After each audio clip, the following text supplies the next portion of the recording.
जय हिंद दोस्तों। 100 शब्द प्रति मिनट डिक्टेशन स्टार्ट। किसानों के 10 घंटे के भारत बंद से साफ हो गया कि किसान अभी भी एकजुट हैं और मांगे पूरी होने तक पीछे नहीं हटने वाले। स्टॉप। इस एकजुटता ने इन अफवाहों पर भी विराम लगा दिया कि किसान संगठनों में फूट पड़ने लगी है। स्टॉप। बंद का ज्यादा असर दिल्ली, उत्तर प्रदेश, पंजाब और हरियाणा में दिखा। स्टॉप। ऐसा इसलिए भी रहा कि यही राज्य मुख्य रूप से किसान आंदोलन का केंद्र बने हुए हैं। स्टॉप। हालांकि महाराष्ट्र सहित दक्षिणी राज्यों से भी बंद कामयाब रहने की खबरें हैं। स्टॉप। बंद की वजह से कई जगहों पर चक्का जाम, रेलें और यातायात बाधित होने से जनजीवन पर असर पड़ना स्वाभाविक था। स्टॉप। देखा जाए तो जिस शांतिपूर्ण और अहिंसक तरीके से बंद निपट गया, वह भी कम बात नहीं है। स्टॉप। इससे किसानों ने एक बार फिर यह संदेश दिया है कि वे अपनी जायज मांगों को लेकर अहिंसक तरीके से आंदोलन जारी रखेंगे। स्टॉप। किसानों के बंद को अब राजनीतिक दलों का समर्थन भी मिला है। स्टॉप। जाहिर है, किसान आंदोलन अब सिर्फ किसान संगठनों तक ही सीमित नहीं रह गया है, राजनीतिक दल भी उनके साथ हैं। स्टॉप। पैरा। गौरतलब है कि 3 नए कृषि कानूनों की वापसी को लेकर चल रहे किसान आंदोलन को 10 महीने हो चुके हैं। स्टॉप। आमतौर पर ऐसे आंदोलन इतने लंबे चल नहीं पाते। स्टॉप। दिल्ली की सीमाओं पर किसान लगातार डेरा डाले हुए हैं। स्टॉप। कहने को सरकार और किसान संगठनों के बीच 11 दौर की बातचीत हो चुकी है, लेकिन सब बेनतीजा रही। स्टॉप। ऐसे में सवाल यही बना हुआ है कि किसानों और सरकार के बीच आखिर कब तक ऐसा गतिरोध बना रहेगा। किसानों की एकजुटता बता रही है कि वे अब आसानी से पीछे नहीं हटने वाले। स्टॉप। संयुक्त किसान मोर्चा के अध्यक्ष राकेश टिकैत ने लंबी रणनीति की बात कहकर स्पष्ट संकेत दे दिया है कि लड़ाई अब आगे चलेगी। स्टॉप। टिकैत का यह कहना कि कानून वापस नहीं हुए तो आंदोलन 10 साल तक भी चल सकता है, इस बात को पुष्ट करता है कि किसान अब आर पार की लड़ाई की तैयारी में हैं। स्टॉप। अब साफ हो गया है कि आगामी चुनावों में इसका असर दिखना तय है। स्टॉप। पिछले कुछ महीनों में हुई महापंचायतें भी इस बात की तस्दीक करती हैं। स्टॉप। जाहिर है, आंदोलन का दायरा अब काफी बढ़ चुका है। स्टॉप। पैरा।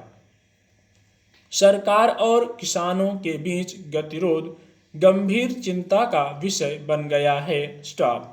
अगर सर्वशक्तिमान सरकारी तंत्र आंदोलनकारियों से बातचीत के जरिए संकट का समाधान नहीं खोज पा रहा है तो इसे सरकार की नाकामी ही कहा जाएगा। स्टॉप।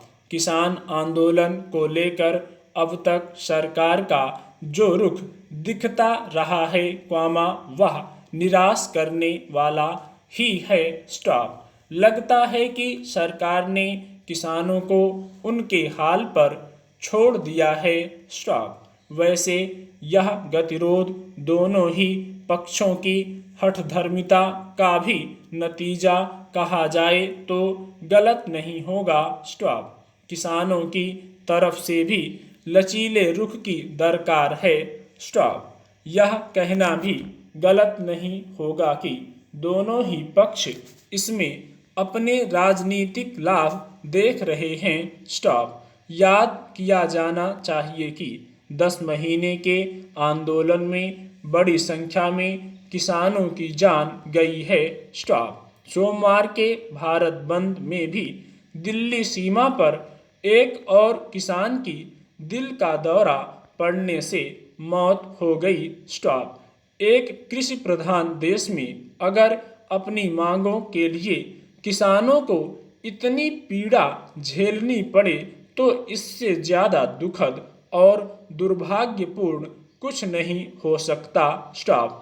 पर लगता है सरकार और किसान संगठन दोनों ही इस बात को समझ नहीं रहे हैं। Stop para. पिछले करीब 1.5 साल से दुनिया महामारी की चुनौती से जूझ रही है। स्टॉप। इसका सामना करते हुए न सिर्फ लोगों को इससे बचाने के ठोस उपायों पर लगातार काम चल रहा है, बल्कि बचाव के जरूरी इंतजाम के साथ जनजीवन को सामान्य बनाने की भी कोशिश चल रही है। स्टॉप।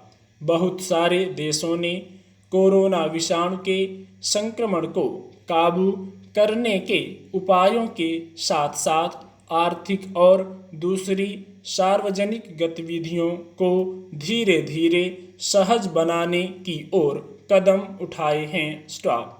खासतौर पर जब से कोरोना विषाणु से बचाव का टीकाकरण चल रहा है, तब से एहतियात की हिदायतों के साथ कई स्तर पर राहतें भी दी गई हैं, ताकि लोग अब भविष्य की ओर बढ़ सकें। स्टॉप। लेकिन इसी बीच दुनिया के कई हिस्सों से ऐसी खबरें भी आ रही हैं, जिनमें इस महामारी के नाम पर लगाई गई पाबंदियां बहुत सारे लोगों को नाहक बंधक जैसे हालात में बनाए रखने का जरिया साबित हो रही हैं। स्टॉप। मसलन, चीन ने कोविड-19 की स्थिति का हवाला देते हुए वीजा प्रक्रिया को अब तक निलंबित किया हुआ है। स्टॉप।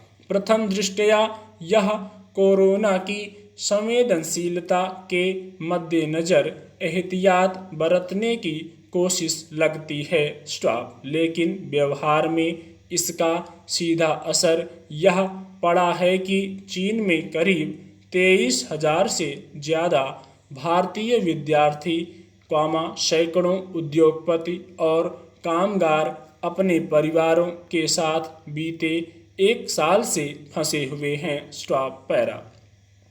महामारी के जिस दौर में तमाम देशों में परेशानी में पड़े लोगों की मदद करने के लिए अंतर्राष्ट्रीय स्तर पर आपसी सहयोग के उदाहरण सामने आए, उसमें चीन का यह रुख निराश करने वाला है कि उसने वहां फंसे भारतीय विद्यार्थियों, कर्मचारियों और उनके परिवारों को लौटने की इजाज़त देने से इनकार कर दिया। स्टॉप। स्वाभाविक ही भारत सरकार ने भी इस पर गहरी निराशा जताई है और इसे एक विशुद्ध मानवीय मुद्दे के प्रति अवैज्ञानिक दृष्टिकोण बताया है। स्टॉप। गौरतलब है कि भारत से वहां गए विद्यार्थियों में से ज़्यादातर मेडिसिन की पढ़ाई कर रहे हैं, जो अभी लौटना चाहते हैं। स्टॉप।